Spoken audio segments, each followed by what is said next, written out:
ईदृशं विजयं यः च स्वाभिनन्दति सर्वदा तेन सौ सद्भिराख्यातो विजयात् अभिनन्दनः निष्कलङ्का च या बुद्धिः पूर्णानन्दात्मिका परः तया बुद्धया वर्तमानो निष्कलङ्कः सुबुद्धकः निष्कलङ्कः सुबुद्धकः। वंदो सतगुरु चरण को करूं स्वप्रेम प्रणाम। अशुभ हरण मंगल करण धनी श्रीदेव चंजिनाम। श्री प्राणनाथ निज मूलपति श्री महराज सुनाम। तेज कुंवरी श्यामा युगल पल पल करूं प्रणाम। पल पल करूं प्रणाम। उपस्थित साथियों, पिछले प्रसंग में श्री प्राणनाथ जी की वाणी से हमने आपको बताया कि पद्मावतीपुरी धाम बंगला जी में विराजमान श्री प्राणनाथ जी कुरान के द्वारा अपनी कुलजम स्वरूप की वाणी में खुलासा ग्रंथ से छतरसाल जी को समझाते हैं कि जैसे मुझे हिंदुओं के ग्रंथों में विजया विनंद बुद्ध निष्कलंक अवतार और देवचंद जी को बुद्ध अवतार कहा है, इसी तरह से कुरान के अंदर मुझे ही आखिरुल ज़मा इमाम मेहदी और देवचंद जी को ईसा रूह अल्लाह और तुम्हें अली दरबार का कहा है और एक के ही रूप है। सिर्फ यहाँ भाषाओं का भेद है जो लोग आपस में दुश्मनाई कर रहे हैं। तो छतरसाल जी कहते हैं स्वामी जी, फिर औरंगजेब को झुकाना तो कोई कठिन बात नहीं है। बस प्रतिज्ञा करने के बाद जब वो घर जाते हैं तो ये बात उनके चाचा बल दीवान जी ने जब सुन ली कि इनके गुरु तो कुरान भी पढ़ते हैं, तो मेरे साथियों एक बंधेला कैसे सहन कर सकता था कि हिंदू होकर और कुरान पढ़ते हैं। वो डर गया और ये दिल में निश्चय कर लिया बल दीवान ने ये कि निश्चित करके ही औरंगजेब के कोई दूत हैं और छतरसाल गुमराह हो गया है। अब जिस समय छतरसाल जी घर गए, चाचा बल दीवान कहते हैं कि छतरसाल, क्या हम इतने बुजुर्ग जो हो गए हैं, क्या मूर्ख हैं क्या? आए दिन तक राम भगवान आए, श्री कृष्ण भगवान आए, इतने अवतार आए, किसी ने राक्षसों को जो है इस तरह से एक रूप किया है। तुम मुसलमानों पर किस तरह से विश्वास करते हो? निश्चय करके तुम्हारे गुरु जिनको तुम प्राणनाथ जी कहते हो ये औरंगजेब के दूत हैं। तब छतरसाल जी को बड़ा दुख हुआ, कहने लगे हे चाचा, जिस दिन से स्वामी जी मेरे पास आए हैं मैंने उनके चरणों का आसरा लिया है। बात बात पर तुम जो है संशय उठाते हो और मेरे लिए मुसीबतें खड़ी कर रहे हो। अच्छा तुम ऐसे करो, सारे भारतवर्ष में सबसे बड़ा जो मुसलमानों का काजी है, चाहे वो कितने हजारों रुपए लेगा, मैं देने के लिए तैयार हूँ। तुम उन लाओ और कुरान से बैठ करके बातें करा लो। और हिंदुओं के अंदर बड़े दिग्विजयी पंडित जो 14 विद्या निपुण हैं उनको भी बुला लो, उनको हिंदुओं के ग्रंथों से शास्त्रार्थ करवा लो। अगर कोई भी स्वामी जी के प्रश्न का उत्तर दे देगा तो मैं प्राणनाथ जी को छोड़ दूंगा। लेकिन इस तरह से तुम्हारी बातें स्वामी जी की शान में तुम कहो, वो मेरे से सहन नहीं होती। तब चाचा बल दीवान ने कहा ठीक है बेटा, हम ऐसे ही करते हैं। सारे भारतवर्ष में महोबा स्टेट में एक काजी अब्दुल रसूल जिसका नाम था, जिससे तालीम ले करके दिल्ली की शरीयत भी के जो मेंबर थे वो उनके शागिर्द थे, उनको बुलाया गया। और उधर काशी जी से, प्रयागराज से और मथुरा वृंदावन से बड़े बड़े पंडितों को जो 14 विद्या निपुण, हर ग्रंथों में निपुण, उन सबको जो है बुलाया गया। अब क्या होता है। सबसे पहले दरबार में बुलाया गया, इजलास हो गया और सारी जनता भी देखने आई। भाई देख, हिंदू होकर के प्राणनाथ जी किस तरह से जो है कुरान से बातें करते हैं। स्टेज लग गई, शास्त्रार्थ होने लगा। अब स्वामी जी कहते हैं, काजी साहब आपके सामने ये देखिए, ये है ढंग नम्रता का। अक्षरातीत पूर्ण ब्रह्म है और कितनी नम्रता से बात करते हैं कि काजी साहब बात यह है कि आप तो बहुत पढ़े लिखे हैं, कोई मेरी बात हो जो मैं आपसे प्रश्न पूछूं तो कृपा करके एक उत्तर देना, क्योंकि आप तो पढ़े लिखे हैं, एक शब्द के कई कई अर्थ कर सकते हैं, तो मेरा भाव कुछ हो, आपका कुछ अर्थ आए तो वो बात ठीक नहीं रहेगी।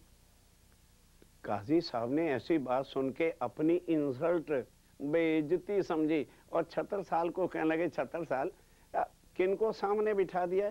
पहले मेरी इंट्रोडक्शन तो इनको करा देते कि मैं कौन हूँ, मैं कितनी महान कुरान को जानता हूँ। कहने लगे, स्वामी जी मैं ही आपको बता देता हूँ, 70 वर्ष हो गए मुझे कुरान पढ़ते पढ़ते। मैं 5 वर्ष का था, अब्बा जान ने मुझको कुरान पढ़ने में लगा दिया था और आज ये मेरी दाढ़ी सफ़ेद हो गई है कुरान पढ़ते पढ़ते। कुरान मुझे मौखिक वर्बली याद है। अगर कुरान और मेरी ज़ुबान उत्तर देने में कुछ अंतर आएगा तो मैं वहीं पर जो है अपनी हार मान जाऊंगा। और मेरा जैसे दाढ़ी साफ है, मेरा दिल भी साफ है, मैं कभी भी झूठ नहीं बोलूँगा चाहे कुछ भी हो जाए। तब स्वामी जी ने कहा, बड़ी खुशी की बात है, कहने आपको पता नहीं मेरा मुकाबला हिंदुस्तान में कोई नहीं कर सकता। तभी तो काजी साहब हम आपसे डर रहे कि हमें कुछ कुरान का पता नहीं और आप आलम फाजल है। खैर अब 76 साल जी ने बिठाई दिया है, मैं आपसे एक प्रश्न पूछता हूँ और समझ ना आए तो सवाल पूछ लेना, लेकिन जवाब एक देना। ये बताइए, इस दुनिया में पैदाइश कितनी तरह की है? अब काजी समझ गया कि ये ऐसे नहीं है, क्योंकि ये सवाल आज दिन तक काजी महबूबा वाले अब्दुल रसूल के सामने किसी ने किया नहीं था। कहने लगा, जी हाँ, तिलकर रसूल में सुपारे का नाम है। पहला लाम मीम सुपारा है, दूसरा साइकुल सुपारा है, तीसरे का नाम तिलकर रसूल है। उसमें 5 तरह की पैदाइश लिखी है, पर एक ही जगह पर नहीं लिखी, कहीं कहीं करके लिखी है।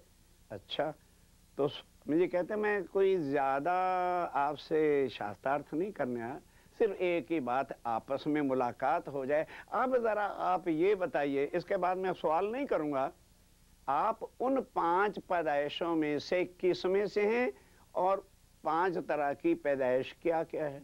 साथियों, बड़े गजब की बात का क्वेश्चन है ये कुरान का।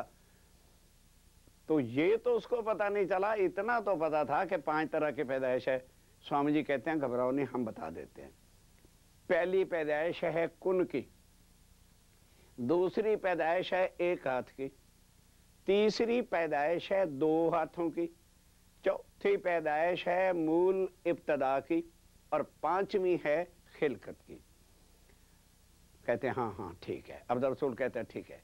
अब कहते हैं कोई चिंता मत करो, एक ही बस सवाल मेरा आखिरी है कि तुम किस पैदाइश में से अपने को मानते हो? साथियों, जरा अब अर्थ भी सुन लो, क्योंकि तुम कहोगे भाई हमें तो क्या पता चलेगा क्या बोल रहे हैं। ये प्राणनाथ जी की साहिबी है, यही प्रूफ है कि प्राणनाथ जी ही अक्षरातीत, बीजाभिनंद, बुद्ध निष्कलंक अवतार, आखिर ज़मा, इमाम मेहदी, second coming of God, supreme truth God है। ये पहचान है। अब आज वर्ल्ड के अंदर 75 लोगों ने डिक्लेयर कर रखा है अपने आप को, प्रमाण लाएं। ये एक एक बात के प्रमाण है कि श्री प्राणनाथ जी ही बीजाभिनंद बुद्ध निष्कलंक अवतार, अल्लाह ताला आखिर ज़मा इमाम मेहदी हैं, जो कुरान से, पुराण सब ग्रंथों के साथ उनके प्रमाण हमने आपके सामने भविष्य की बातों से सब जो है क्लियर कर दिया।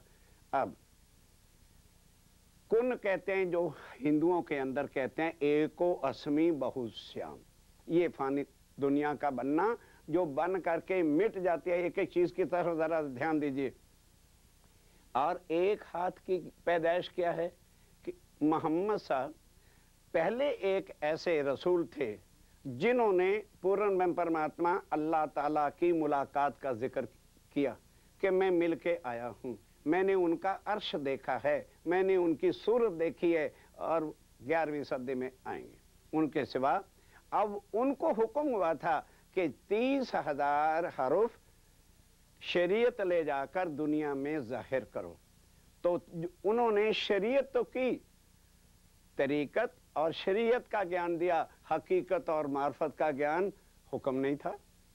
खुद अल्लाह ने कहा कि जब मैं आऊँगा, ईसा रूह अल्लाह आएंगे, तब हकीकत और मार्फत का ज्ञान दुनिया में आके जाहिर होगा।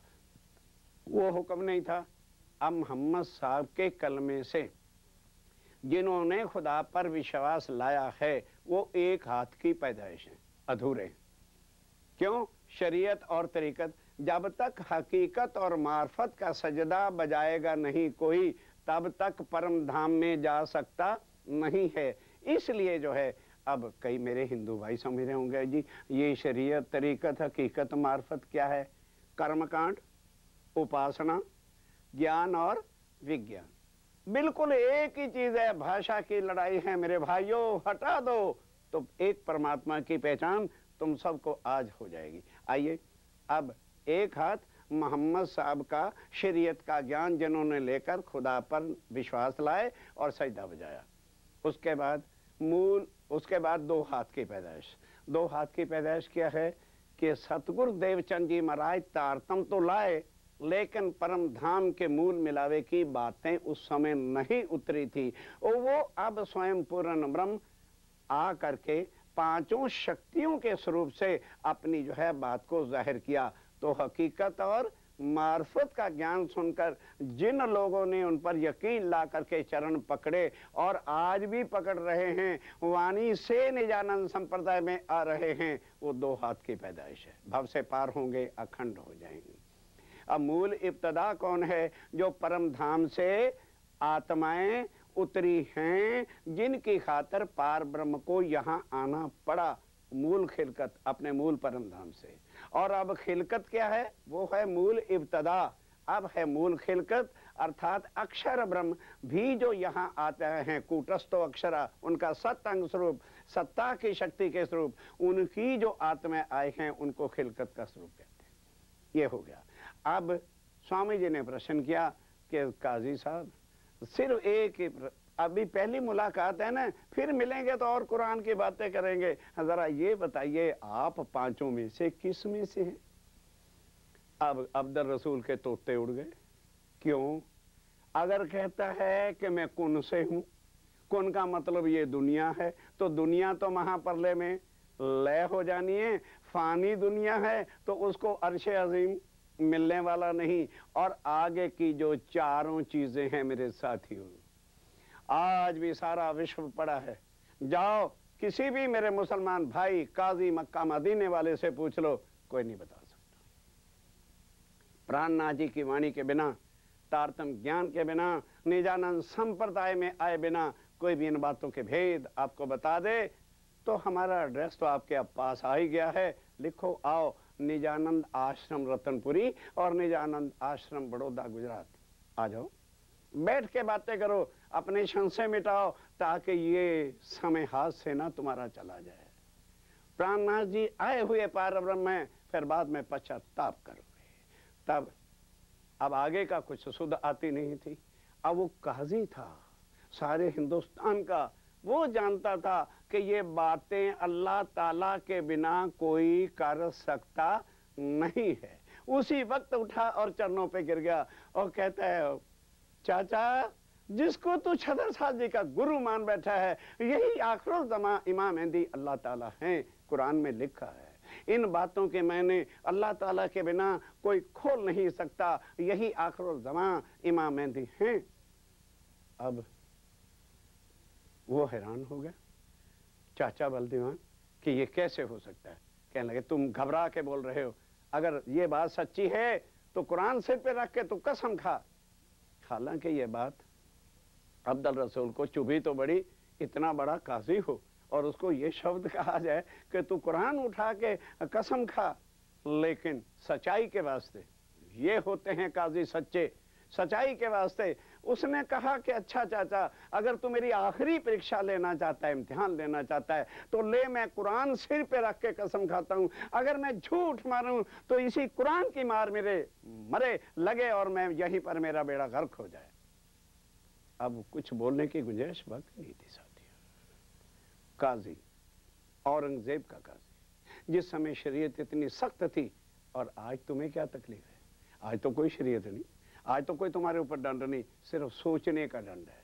यदि प्राणनाथ जी की वाणी को सोचो, इतने इतने काजी, शरीर हिंदू देखोगे, वो हिंदू शरीर के सामने नहीं झुके, वो उन बातों के लिए झुके हैं जो कुरान में मोहम्मद साहब ने कहा था, शब्द मुक्त आत, इसका जो अर्थ खोलेगा, मैं ना खोलेगा, वही अल्लाह ताला होगा। जब स्वामी जी ने 5 उतरण की पैदाइश के अर्थ करके बता दिए, काजी तब झुका जा करके, अब चुप हो गए। कौन बोलता आगे? जब इतना बड़ा काजी नहीं जवाब दे सका, तो अब दूसरे दिन फिर शास्त्रार्थ हुआ। किन के साथ? पंडितों के साथ। आइए, बड़े आनंद के साथ उनको भी सुनिए। 14 विद्या निपुण, छोटे मोटे नहीं, 14 साल लग करके एक विद्या निपुण होती है। ऐसे पढ़े लिखे पंडित इकट्ठे हुए तो शास्त्रार्थ तो एक ही करता है। 50-60 पंडित आए थे वैसे तो उनमें से 3 चुने गए, सुंदर दास, वल्लभ दास, बद्रीदास। अब शास्त्रार्थ तो एक ने करना था, तो उन तीनों ने मिलकर फिर बद्रीदास को जो है भेजा। अब वो शास्त्रार्थ करने के लिए आ गया। अब स्वामी जी उनको मुंह ज़बानी प्रश्न नहीं करते। क्यों? विश्वास था उनको कि पंडित लोग 1 मिनट में इधर और दूसरे मिनट में इधर घूमते हैं। तो स्वामी जी ने 5 प्रश्न लिख करके दिए कि पंडित जी महाराज, ये अखंड गौलोक श्रीमद् भागवत के प्रश्न हैं। ये बताइए, भागवत में जो लिखा है कि रास अखंड है और ब्रिज भी अखंड है, तो गौलोक तो एक ही जगह है, वो तो जुदा जुदा नहीं। पर ब्रिज की लीला दिन और रात की होती है, और रास की लीला सदा अखंड रात में होती है। ब्रिज की लीला दिन होता है और रात होता है, वो अखंड हुई है जो ब्रिज में होती थी, और रास रात्रि की है, तो दोनों एक जगह पर कैसे होती? नंबर 2, आपकी भागवत में क्या लिखा है कि जब रास खत्म हो गई तो गोपियां उठ करके अपने घर आई। तो जब गोपियां, जब नित्य वृंदावन में बांसुरी बजी थी, तो बांसुरी को सुनकर गोपियां सब घर बार छोड़ करके, अपने शरीर भी छोड़ करके, जरा पंडित जी महाराज 10वें स्कंद का ध्यान कर लेना, वो नित्य वृंदावन में गई। तो अब जब रास खत्म हो गई, तो फिर ये बताइए रास अखंड कैसे हुई? रास खत्म तो हो जाए तभी तो गोपियां घर से उठी, और रास तो सदा अखंड है, जो आज भी हो रही है और होती रहेगी। तो फिर वो गोपियां किस घर से उठी थी? और फिर उसके बाद ये बताइए कि गोपियां विरहा किसका करने लगी? कि श्री कृष्ण जी चले गए। जो अखंड ब्रिज है, अखंड रास है, जहां कोई एक दूसरे से अलग हो ही नहीं सकता है, तो श्री कृष्ण जी छोड़ के कहाँ चले गए? और गोपियां रोने किसको लगी विरहा में? और फिर उद्धव जी संदेशा किसके पास लेकर के आए? इस तरह के। और उसके बाद फिर अक्षरातीत के बारे में 2 प्रश्न अक्षरातीत के रख दिए। तो बद्रीदास कहता है, महाराज छत्रसाल जी, ये प्रश्न अक्षरातीत पार ब्रह्म के बिना कोई नहीं जान सकता, मेरी ताकत से बाहर है। मैं लिख के देता हूं कि श्री प्राणनाथ जी ही अक्षरातीत पूर्ण ब्रह्म सच्चिदानंद हैं। मेरे साथियों, थोड़ा विचार करो कि इतने इतने काजी, इतने इतने 14 विद्या निपुण प्राणनाथ जी की वाणी के प्रश्नों का उत्तर नहीं दे सके और चरणों पे गिर रहे हैं। हम लोग कुछ जानते भी हैं ना, तो हमें ज्ञान का पता है। ये तो शुक्र करो कि ब्रह्म आत्माओं के कारण से ऐसे ऐसे प्रोग्राम बना करके श्री प्राणनाथ जी तुम्हारे तक भी इस ज्ञान को पहुंचा रहे हैं, और वो अपने साथियों के द्वारा ताकि वक़्त आखिरत को आप में से कोई ऐसा ना आदमी रह जाए जो ये कहे कि जी हमें तो श्री प्राणनाथ जी के आने की सूचना नहीं मिली, ना किसी ने बताया था, इस वास्ते हम रह गए, नहीं तो हम भी ज्ञान सुन के चरणों में आ जाते। ये हम लोग अपना फर्ज पूरा कर रहे हैं, उनका हुक्म फरमान मान करके ये आप तक संदेशा पहुँचा रहे हैं। अब उसके बाद क्या होता है, जय जयकार हुई महाराजा छत्रसाल जी के दरबार में और सब ने वहाँ पर स्वामी जी को विजयाभिनंद बुद्ध निष्कलंक अवतार पूर्ण ब्रह्मक्षातीत माना। अब उसके बाद क्या होता है, आगे स्वामी जी अपने मंदिर में गुम्मड़ साहब बंगला जी में। अब क्या होता है कि बुरी चीज़ लोगों के दिलों में बड़ी छाई रहती है। अब स्वामी जी के साथ पन्ना जी के अंदर 5000 साथियों की जमात रहती थी। तो लोग जो बंधेले थे उनके दिल में क्या शक आ गया, अरे भाई जब हम मंदिर में जाते हैं तो देखते हैं कि ये लोग कभी खीर, कभी खट्टे, कभी मालपूड़े सब कुछ खाते रहते हैं, तो छत्रसाल जी के खजाने में तो इतना पैसा नहीं है कि वो अपनी सेना को भी और जो कार्यकर्ता हैं उनको भी समय पर पैसा दे दें। तो फिर मालूम होता है कि श्री प्राणनाथ जी महाराज कोई रिद्धि सिद्धि वाले बाबा हैं। ये लोहे को सोना कीमिया बनाते हैं और उसको बेच करके खाते पीते हैं। ऐसी बात कितनी जल्दी लोगों, चर्चा नहीं किसी के दिल में ठहरेगी। किसी से पूछ लेना क्यों भाई आज क्या चर्चा हुई थी, कोई नहीं बता पाएगा। ये बात जरूर बता देंगे, क्योंकि बुरी बातें बहुत जल्दी घूम जाती हैं। वो 10 को बुलाता है, एक एक आदमी 10 को प्रचार करता है। ओहो यार, जो छत्रसाल जी के गुरु को पूर्ण ब्रह्मा रखा था वो तो एक रिद्धि सिद्धि वाले बाबा हैं और इस तरह से वो कीमिया बना के खाते रहते हैं, खूब मौजे कर रहे हैं। अब बात होते होते होते दरबार में छत्रसाल जी के कानों तक भी आ गई। पर छत्रसाल जी कोई ऐसे आदमी तो थे नहीं। दूसरे दिन प्रातः ही उठकर मंदिर में गए और स्वामी जी से पूछा, स्वामी जी मेरी अकल पर तो पर्दा पड़ गया, 3 साल आपको यहाँ आए हो गए हैं, मैंने ये पूछा ही नहीं क्योंकि मेरे पास हिम्मत ही नहीं थी दरबार में कि मैं सेवा आपकी कर पाता।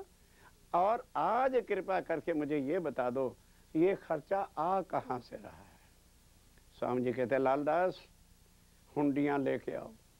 जो मेरते के राजा राम झंझन भाई, जब स्वामी जी मेरते गए थे तो सारी सेवा, आपको उस दिन चर्चा में बताया था, बड़े बड़े सेठ जिनमें राजा राम और झंझन भाई उस दिन से जो है प्रतिज्ञा कर ली थी कि स्वामी जी जब तक आप प्रचार करते रहोगे और जहाँ जहाँ आप जाओगे कुल सेवा मैं करूँगा।